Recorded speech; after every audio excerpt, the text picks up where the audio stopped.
Ini saya akan membuat alat perangkap alat sederhana dengan menggunakan botol bekas, yaitu botol aqua atau botol Sprite. Pertama-tama sebelum itu mari dibolong terlebih dahulu. Ya, langkah kedua yang berikutnya adalah mengikat kapas dengan tali ini. Kita lakukan dengan satu kapas saja seperti ini.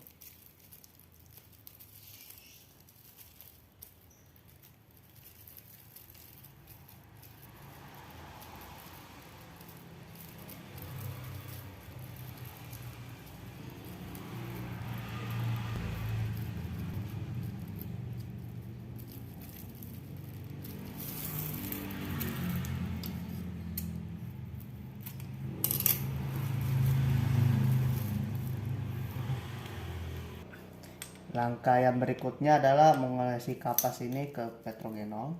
Petrogenol ini berguna sebagai nektar atau untuk menarik perhatian serangga biar langsung terperangkap. Dengan cara kita olesi langsung ke kapas ini seperti ini.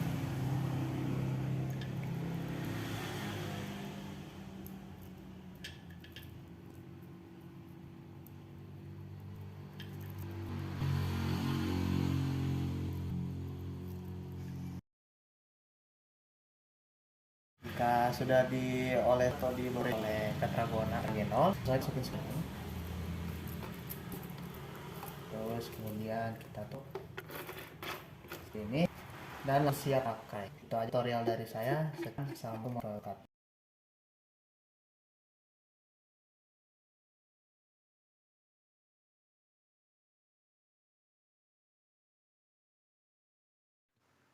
Assalamualaikum warahmatullahi wabarakatuh. Perkenalkan, nama saya Salman Maulana Akila dengan NIM 12070600773. Di sini saya akan menjelaskan materi tentang kultur teknis untuk pengendalian hama pada tanaman tomat. Maksud saja, syarat tumbuh. Budidaya tomat dapat dilakukan dari ketinggian 0 sampai 1250 mdpl dan tumbuh optimal di dataran tinggi kita jelas. Assalamualaikum warahmatullahi wabarakatuh. Perkenalkan, nama saya Salman Maulana Akila dengan NIM 12070600773. Di sini saya akan menjelaskan materi tentang kultur teknis untuk pengendalian hama pada tanaman tomat. Secara tumbuh, budidaya tomat dapat dilakukan dari ketinggian 0 sampai 1250 mdpl dan tumbuh optimal di dataran tinggi lebih dari 750 mdpl sesuai dengan jenis atau varietas yang diusahakan dengan suhu siang hari 24 derajat Celcius dan malam hari itu antara 15 sampai 20 derajat Celcius. Pada temperatur tinggi, warna buah tomat cenderung kuning, sedangkan pada temperatur yang tidak stabil, warna buah tidak merata. Temperatur yang ideal adalah 24 derajat sampai 28 derajat Celcius. Untuk curah hujannya itu antara 700 sampai 125 mm per tahun. Dengan irigasi yang baik, kemasaman tanah sekitar 5,5 sampai 6,5, penyerapan unsur hara terutama fosfat, kalium, dan besi oleh tanaman tomat. Berikutnya penyiapan lahan dan pemupukan. Yang pertama adalah lahan. Yang akan ditanami tanaman tomat diusahakan bukan bekas tanaman sefamili seperti kentang, bedengan.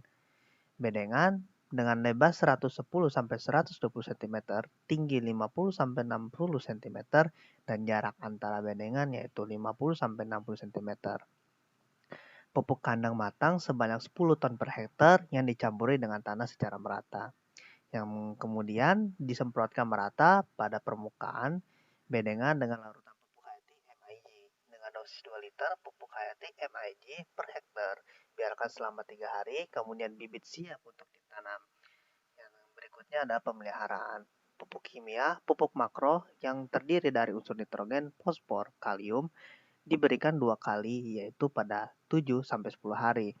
Setelah tanaman dan pada usia 34 hari, dosis pupuk pada masing-masing daerah berlainan tergantung dari jenis tanah dan tekstur tanah. Yang berikutnya adalah pemasangan turus. Pemasangan turus dimaksudkan agar tanaman dapat tumbuh tegak, mengurangi kerusakan fisik tanaman, memperbaiki pertumbuhan daun dan tunas, serta mempermudah penyemprotan pestisida dan pemupukan. Pemangkasan dan panen. Salah satu upaya untuk meningkatkan hasil buah tomat adalah dengan cara pemangkasan. Pemangkasan cabang dengan meninggalkan satu cabang utama per tanaman akan menghasilkan buah tomat dengan diameter lebih besar dibandingkan dengan tanaman pemangkasan. Jumlah cabang yang manis dipertahankan per tanaman tergantung pada kultivar yang ditanam. Tanaman tomat memerlukan air dalam jumlah yang banyak untuk pertumbuhan dan perkembangannya. Semakin sering frekuensi pemberian air, semakin baik pula sifat fiksi buat tomat yang dihasilkan. Yang berikutnya adalah panen. Panen pertama dilakukan saat berumur 3 bulan. Dipilih yang sudah tua dan jangan memetik yang masih basah karena tidak tahan. Yang berikutnya hama pada tanaman tomat. Yang pertama adalah hama ulat tanah. Ordonya Lepidopetra, familianya Necotiaceae. Gejalanya terpotongnya pangkal batang tanaman muda yang baru ditanam di lapangan, menyebabkan tanaman roboh, terpotong sering awal musim. Ulat tanah ini bersifat polifag, sehingga mempunyai banyak tanaman inang seperti tomat, kentang, cabai, kubis, jagung, dan lain-lain yang masih muda. Yang berikutnya adalah pengamatan. Pengamatan dilakukan pada 10% populasi tanaman.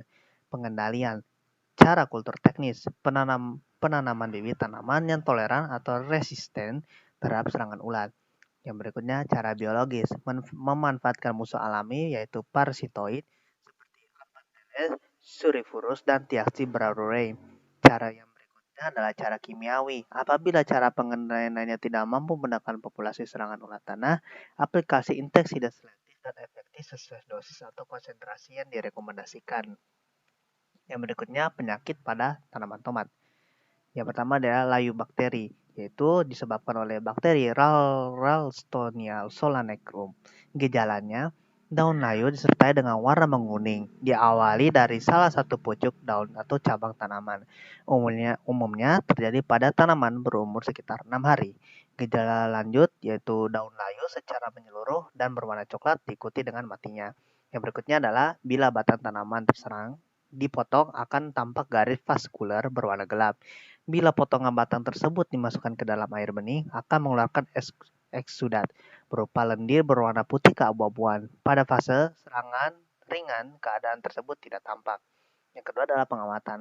Pengamatan dilakukan pada 5% populasi tanaman jika di pertanaman terdapat gejala.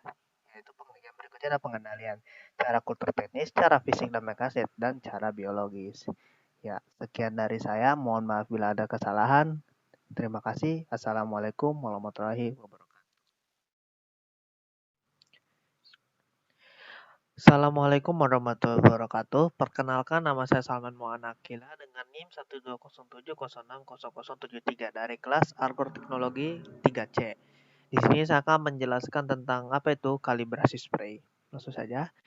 Yang pertama, pengertian kalibrasi secara umum. Kalibrasi adalah memastikan kebenaran nilai-nilai yang ditunjukkan oleh instrumen ukur.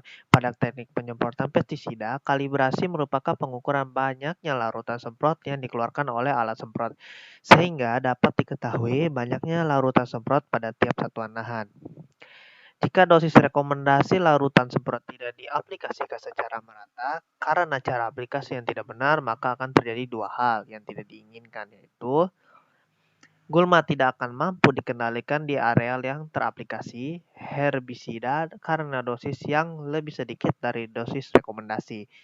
Gulma atau tanaman budidaya akan mati di areal yang teraplikasi herbisida karena dosis lebih tinggi dari dosis yang direkomendasikan. Ya. Cara menentukan angka curah nozzle. Yang pertama, masukkan air ke dalam alat semprot dan lakukan pemumpaan secukupnya. Yang kedua, semprotkan air ke dalam ember plastik atau gelas plastik yang sudah diukur volumenya sampai penuh atau batas volume yang terukur. Yang ketiga, catat lama waktu yang digunakan saat mulai menyemprot ke dalam gelas plastik sampai terisi penuh. Yang keempat, volume gelas yang dipakai untuk menampung air juga dicatat atau ditabulasi. Dan yang terakhir, ulangi langkah 1 dan 3 di atas sampai 3 kali lalu hitung nilai rata-ratanya. Yang berikutnya adalah cara menentukan lebar gawang penyemprotan.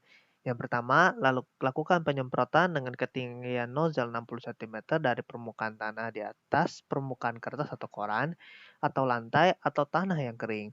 Yang kedua, ukuran lebar penyemprotan yang dihasilkan oleh nozzle yang digunakan dengan mengukur jarak tepi ke tepi, jarak yang terukur di catatan atau di tabulasi. Yang terakhir, ulangi langkah 1 dan 2 sampai 3 kali, lalu hitung nilai rata-ratanya. Yang berikutnya, cara menentukan kecepatan jalan dalam penyemprotan. Yang pertama, letakkan alat semprot di punggung dan lakukan penyemprotan sambil berjalan secara teratur sejauh 10 meter. Yang kedua, catat waktu yang diperlukan untuk menempuh jarak 10 meter. Dihitung mulai saat menyemprot sampai mencapai jarak 10 meter. Yang terakhir, lakukan langkah 1 dan 2 sampai 3 kali, lalu hitung nilai rata-ratanya. Yang berikut ini adalah hal-hal yang harus diketahui sebelum melakukan kalibrasi.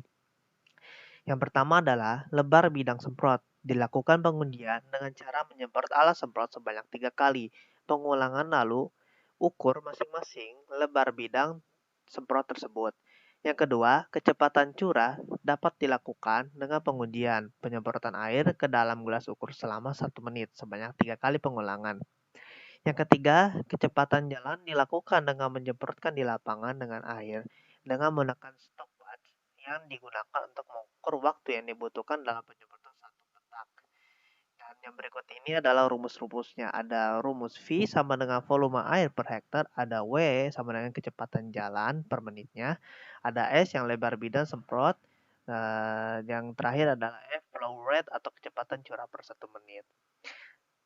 Sekian dari saya, mohon maaf bila ada kesalahan. Wassalamualaikum warahmatullahi wabarakatuh.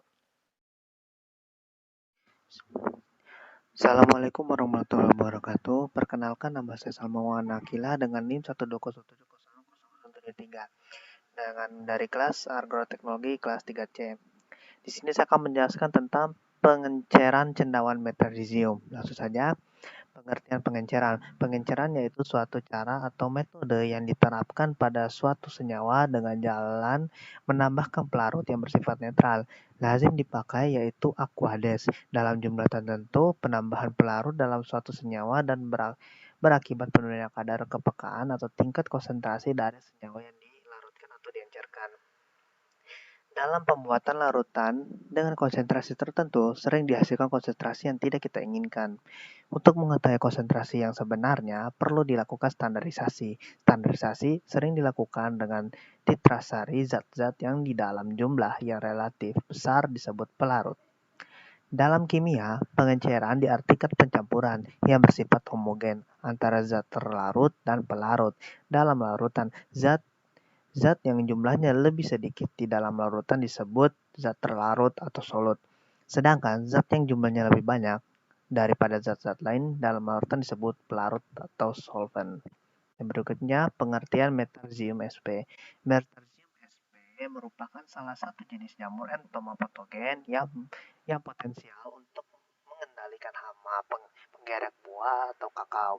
Conopobra carmela snail. Usaha untuk meningkatkan keberhasilan penggunaan Metarhizium sp sebagai agen pengendali hayati C. caramella di lapangan memerlukan isolat atau starin yang virusnya tinggi dan cepat membunuh serangga hama. Pengenceran Metarhizium sp. Yang pertama itu masukkan 10 ml air ke dalam dan biarkan sampai tercampur, lalu ambil 1 ml dari suspenso. Tambahkan aquades 9 ml lalu dishaker.